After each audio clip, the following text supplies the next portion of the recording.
Welcome back to another episode of the CI Chit Chat. My name is Mitchell Hora.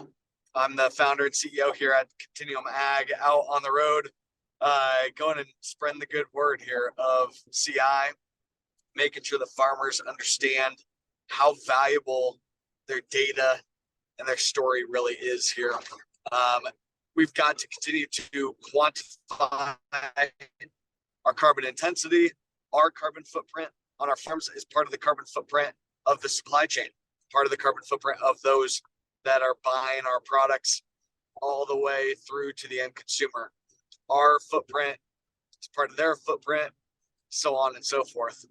And as the world becomes more transparent, our data is super valuable, super important to tell the right story and create an opportunity. The big opportunity that we're most watching is carbon intensity of biofuels. And a lot of this being fueled by the Section 45Z tax credit, part of the Inflation Reduction Act. Some carbon intensity for any of you that are carbon intensity essentially is the carbon footprint per bushel. Think of it as all of the inputs, every pass across the field, and the carbon footprint of every pass divided by the yield coming out of that system. So carbon intensity mostly centered around grains and in regards to bushels of production right now, and those bushels going into gallons of renewable fuel. But this will also tie into pounds of beef, gallons of milk, all that kind of stuff as this continues to progress. I'll get into some updates and all that, but want to give a quick intro, maybe a hello for my co-host here today. Stephen is joining me today. Stephen has been with the team. I don't know, it's been since probably the fall or so. August. Yeah, beginning August. August or so. August. Stephen's on our agronomy operations team, is a Regen Success Agronomist, also doing a lot of sales here as well. Stephen, why don't you maybe give a little bit of your background and stuff there in Pennsylvania and kind of cool master's degree and now you're in Iowa. Yeah, so originally from southeastern Pennsylvania, grew up about an hour north of Philly, went to Del Valle University for my undergrad, had the opportunity to go to grad school at Iowa State. So I went in 2019, got my master's, focused on crop production physiology with a weed science specialization. So dealing a lot with herbicide resistance and cover crops, planting green, all that sort of thing. And then defended my master's in spring of 2022 and worked up in Northern Iowa for a little bit, and then got connected up with Mitchell and have been here since, like we said, about beginning of August. Yeah. And Steve, maybe explain a little bit of kind of your role day to day as a Regen Success Agronomist, especially in regards to helping farmers with CI certification. Yeah, so what we do on the ops team as RSAs is meet with farmers, and we really help them and go through the data collection process, the certification process, getting all their field boundaries in, and getting all your, at this time of year, everything from last fall, any fall tillage, any fall cover crops, any MAP, DAP, potash, and hydrous, any of that stuff. And then throughout the season, we're going to be working with farmers to get all their data, spring planting, spring fertilizer, any herbicides, insecticide, fungicide, and then finally harvest at the end of the season. Get that all documented so that we can get you your actual CI scores on a field level basis. Yeah, so it's pulling all that info together. Just like I keep relating it a lot to like an organic verification where we've got to document every single thing that we do in our operations. That gets sent along to a third-party verifier. They put the stamp of approval that, yep, you can see that CI score, that Continuum and farmers, they can see that CI score is legit, that we are claiming. They can see the verifiable data to back up that claim in regards to shape files, applied maps, receipts, all that info to show that and prove that what we're claiming is legit. a lot of data documentation, and yeah, Stephen and the rest of the team helping farmers to document, working with our dealers to really get all this data pulled together. Wanted to give a quick update on the status of carbon intensity, the status of 45Z, like I like to do every week. The big update is there's supposed to be some guidelines released by the IRS this Friday. The majority of those guidelines are due to revolve around the 40B tax credit, which is sustainable aviation fuel, not necessarily ethanol, but it's a good indicator as to what will happen with the ethanol space and the 45Z tax credit. So be watching very closely for those rules that come out this Friday. The other huge thing that comes on Friday is a new updated GREET model. So that's that U.S. Department of Energy tool, which is utilized to calculate the carbon intensity score of fuel and of the feedstocks for that fuel. So new GREET model on Friday. We will be integrating that into the topsoil software. All of you that have already got your CI score ran will get the new updated score ran. Be patient with us to get that new stuff integrated, to digest what's going on with that new score, but definitely over the coming weeks and throughout the month of March, make sure that you get your fully updated CI score so that you know exactly how you shape up in regards to this brand new GREET model. The word on the street, there's a variety of thoughts, I guess, around this new GREET model, and is it going to just kind of tank everything, or is it going to be okay? One of the biggest debates of the new GREET model is what are they going to do in regards to the CI impact surrounding this concept of indirect land use change, which essentially means that taking land, it essentially means that this crop ground that's grown corn to go into ethanol, it could be used for other purposes, like tall grass prairie or native, forage system or native forestry, the forest system. Those programs would have a lower carbon footprint, a lower carbon intensity than growing corn or soybeans. There's a little, and in the purpose of this indirect land use change concept is that they want to protect against land coming out of these is in the US, we're not taking native stuff, taking land out to put it into corn. We're actually losing a lot of crop ground right now. Houses losing crop ground faster than what we are gaining. Sorry that I'm breaking up here, guys. But that indirect land use change, that's going to be one of the biggest things that they'll probably impact here on Friday. We'll know more then, but update our numbers, stuff from there. Hopefully we get a lot of clarity on these tax credits, and it's game on from the ethanol players.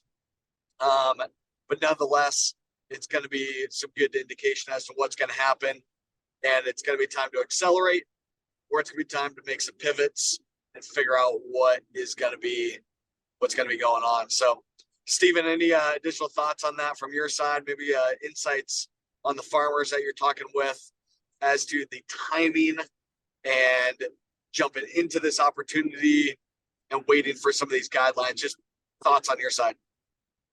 Yeah, I mean, the best thing that I can advise farmers is to get in now, because you're in early. We can start collecting your data early. We can kind of take our time with it. And if there are any hiccups with it, we can kind of work through that. If you wait until the last minute to do that, there's just so much back data that we have to go back and collect, because we need essentially everything from fall of 2023 until fall of 2024.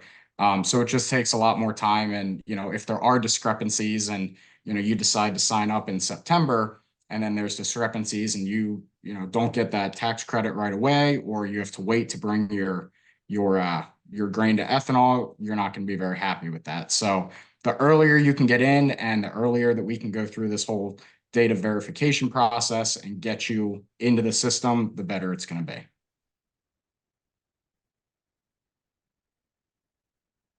And to some of the farmers, sorry, uh, in regards to some of the farmers thinking about the conversation with their ethanol plants, any as to the conversation are having as they navigate this space and look to collaborate together. Say that again. You broke up, Mitchell. Yeah, I'm sorry. Give us some insight in regards to the conversations that you're having with farmers and how they are communicating with the ethanol plants, maybe how they should be communicating with their local ethanol plants. Any insight on that? So a lot of the farmers that I'm talking to, they say, oh, I checked with my ethanol plant knows nothing about it. Your ethanol plant does know stuff about it because we've been in contact with a lot of the CEOs of these ethanol plants, especially Mitchell has. Generally, when you're talking to your grain buyer or, the guys or girls at the front desk, they're not going to be, they haven't heard from upper management or the higher ups from these ethanol plants exactly what's going to happen yet. So that's why a lot of guys, when they go to call their ethanol plant, say, oh, I don't know anything about it. And then they get all nervous, but we are in contact with these ethanol plants. The owners of these ethanol plants do know what's happening. So yeah, it's just, like I said, it's better to get involved in it now and get signed up now so we can get all your data rolling rather than waiting until your ethanol plant, say come August, says, oh yeah, we're going to be part of this. Well, then it's a scramble at that point. Yeah, well, it's going to be all that data collection, right? A lot of farmers, we have the info, we have the data. It's just in 17 different locations. We need to get it all pulled together in topsoil. That way we can get it all verified through our through our system and consistent standard protocol so that we've got consistency. We're crossing our T's, dotting our I's. The ethanol companies know exactly what they are buying, and the farmers know exactly how to create consistent claims through our automated system. But yeah, I think it's continue to have the conversation with the ethanol plants. I was just out at the National Ethanol Conference last week. These companies absolutely do know about 45Z, but like Stephen said, it's the upper management folks. It's the CEOs, it's the CFOs, the main directors of innovation and carbon, not necessarily the grain buyers. It's coming from the top down. It's the directors, the leaders of these ethanol plants that are navigating this space. We're waiting for the IRS guidelines. We're waiting for some of these rules. So it's those upper managers we really need to be in contact with, helping them to navigate this, especially as some rules come out on Friday. Really need to pick up those conversations. So we're happy to have those conversations with any of the ethanol folks that are on here or biodiesel folks. Any of you that are on here would love to have a conversation with you. Farmers, we'd love to tag team those efforts as you go and communicate with your local biofuel manufacturers. We'd be happy to join you in those conversations. Last week at the National Ethanol Conference in San Diego, I was a speaker out there on a panel about collaboration, about partnerships, about connecting farmers, biofuel companies, and other supporting players, about connecting us all together. The number one take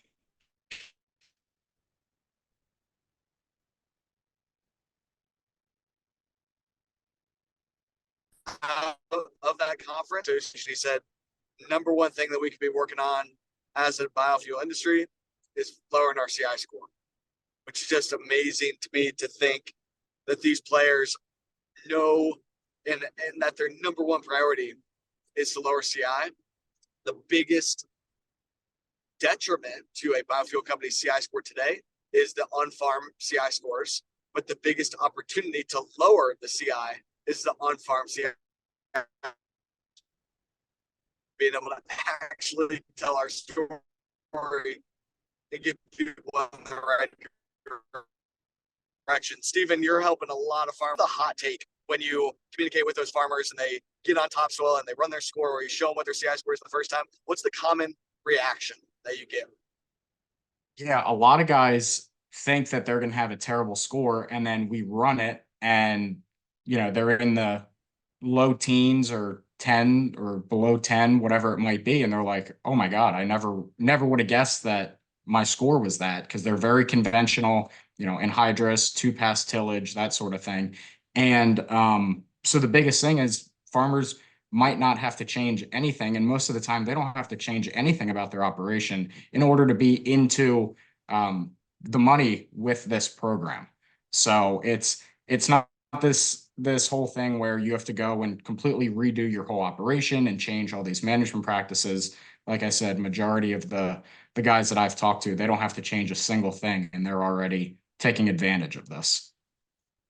Well, and that's scores in the teens and stuff, right? So rather than be in the upper 20s, you can get in the low 20s or in the teens just by kind of doing what you're doing. Our average CI score of all of our farms today is 9.4. But that's influenced by a lot of farmers that are using cover crops that are strip till or no till, farms that are using manure. Those are really big drops. Like Steven saying, yeah, a lot of farmers can just stick to the status quo. Oh, it just takes documenting what we're doing, getting it verified at the field level.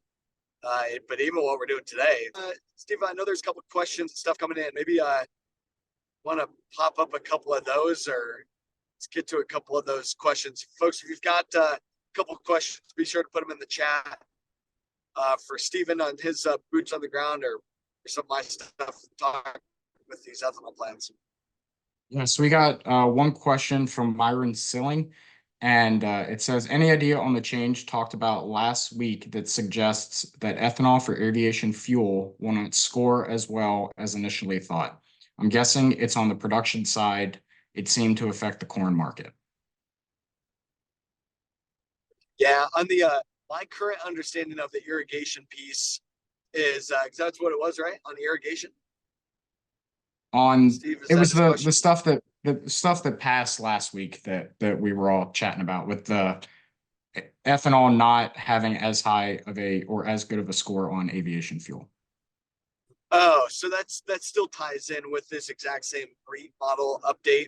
So Myron, it ends up going back to what are they going to do in regards to the land use change impact of ethanol and corn-based ethanol. So it's my understanding that today in the GREET model, we get docked 5 CI points for indirect land use change in the Argonne GREET model, which is not that bad, right? 5 points, we can overcome that pretty easily with the practices that we're doing. Sustainable aviation fuel model, and it docks agriculture and ethanol by 25 points for indirect land use change. The Canadian model, the Calgary model, my understanding, it docks by, I think it was 17 points that it docks. So in the Canada model, the Corsia model, I believe in the California GREET model as well, really docks us for indirect land use change. So the word on the street is that this new GREET model will meet somewhere in the middle, right? So it won't be a 5-point impact like it is today, but hopefully it won't be a 17 or 25-point impact. It might hurt us a little bit, but that's just going to push even harder on those of us that are doing no-till and cover crops, using manure. Those farmers that have really low scores, it's going to be really needed that those first couple points of reduction might not get as much end of the day outcome. You got to really get adopting more of these soil health practices to see a major reduction in the overall CI. So it sounds like that's going to be the major thing. And again, we'll know more on Friday when this model comes out.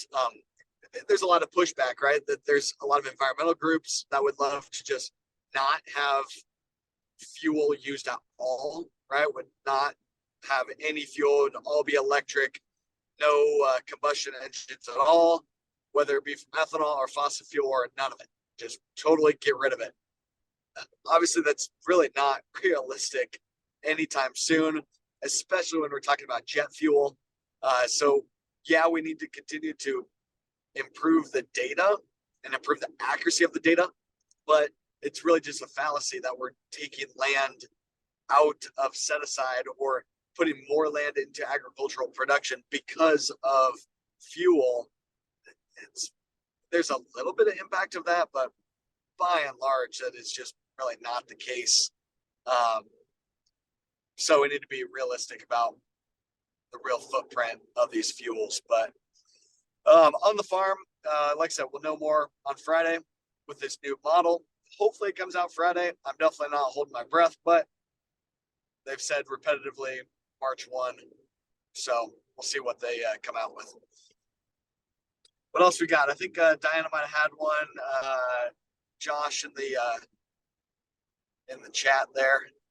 Yep. So Josh said, if there is going to be an issue regarding land use change, what benefit is there to ethanol plants that are sitting at an average of 53 CI score and can't afford the capital expenditure to get below a 50? Will the county average corn CI be above 29.1?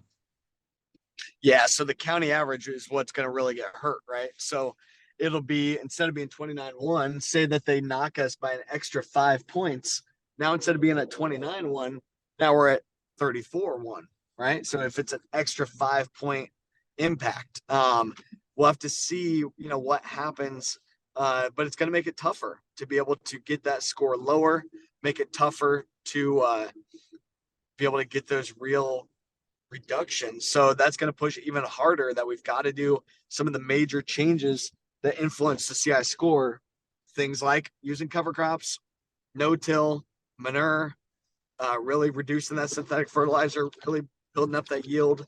Those easy, small changes won't make as big of a monetary impact because the score itself will just be worse to begin with. So it's just going to cause for even more need for those of us that are on the cutting edge of this. Those of you that are on this call, that score might be even more needed. So for that company, then it's if they're at 53 today, or if now the score gets hurt by an extra 5 points, now they're no longer 53, they're at 58. For example, if they knock us by an extra 5 points. So now that ethanol company's got to make even bigger impact to get below a score of 50. They have to get more farmers involved. They have to get more low carbon farms involved. And that's where we want to help out, is be part of that, reaching out, utilizing this network, utilizing all you guys to help spread the word to show, hey, we can do this, but it is going to take more work. If they dock us, if they dock things by an extra 10 points, now instead of being at 53, now we're at 63. That would really, really hurt the ability to do any of these programs. If they knock things too far, which is, of course, the major concern, if they knock things too far, it's basically going to be impossible to get below 50 unless you've got a CO2 pipeline. That reduces the score by 25 to 30 points. And those pipelines are not being built right now. They're still a couple years away from breaking ground due to some of the regulatory, constraints and legal hurdles that they're running into. But it's going to push on those projects even more if they discredit the farmers on farm reduction. So my thoughts there. What else we got, Stephen? That's it for right now. There's no other questions. What about Stephen, what about just overall, we're seeing a big increase in farmers that are saying, hey, I want to get this figured out. What are you seeing change? Especially in the last couple of weeks at Continuum Ag, we've really seen this progress speed up. What's your insight in sharing those insights with everyone on here, especially some of our dealers, they're talking with farmers all the time.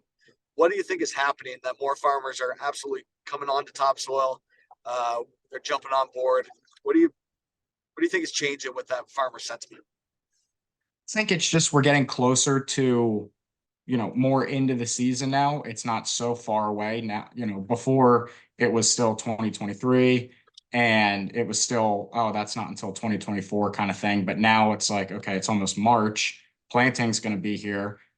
guys are realizing that there's all this data that we have to collect. Then there's going to be even more data to collect after planting goes through. So I think a lot of guys are thinking, okay, well, it seems like everything's going to be on board. Let's just get in now, get my data started, and get the ball rolling so then we can kind of cruise through this for the rest of the season. Yeah, being able to get some of this figured out sooner rather than Early. later, just especially as we get into planting, right?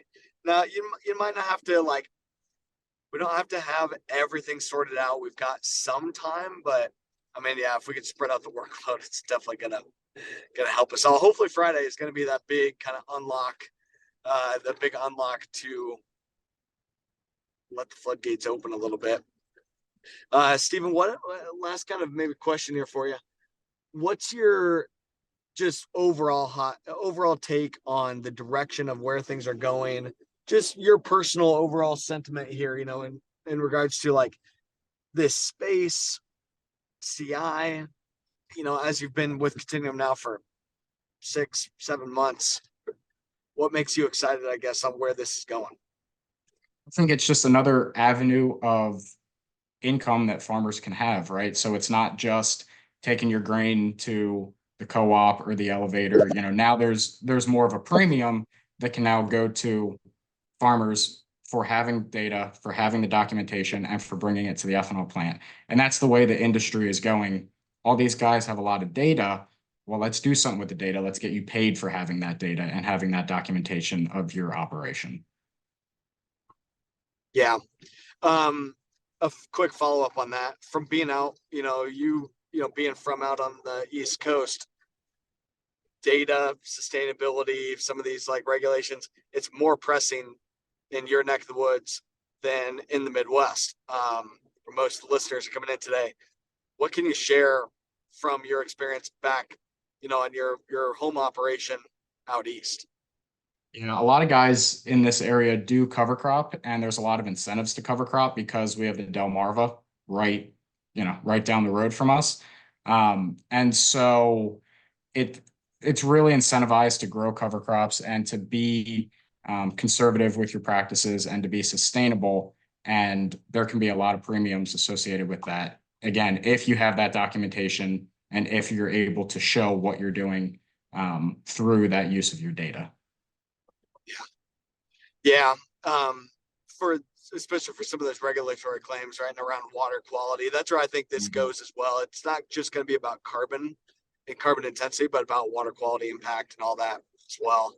Um, there's more outcomes that we can create with cover crops and reducing tillage, but also just what we're already doing with split applying nutrients and stabilizers and biologicals and all this stuff. We've come a long way in agriculture, and no matter where you are along that continuum, you've got a story to tell, and we're going to need to keep telling for water quality regulatory purposes, but also for some of these marketplace opportunities. So exciting times. But all Yeah. right, well, we're right at time here, and I'm getting to my farmer's place. Stephen, appreciate you taking the time hopping on today. Everyone, appreciate you taking the time with us here. We would love to keep answering your questions. All of this will be posted on YouTube and on our Topsoil podcast. Continue to share. Hit us up anytime. This is really accelerating, and it'll be a big conversation again next week. That we've got that updated CI model, that updated GREET model. So more to come next week. But appreciate everyone, and we will catch you next time.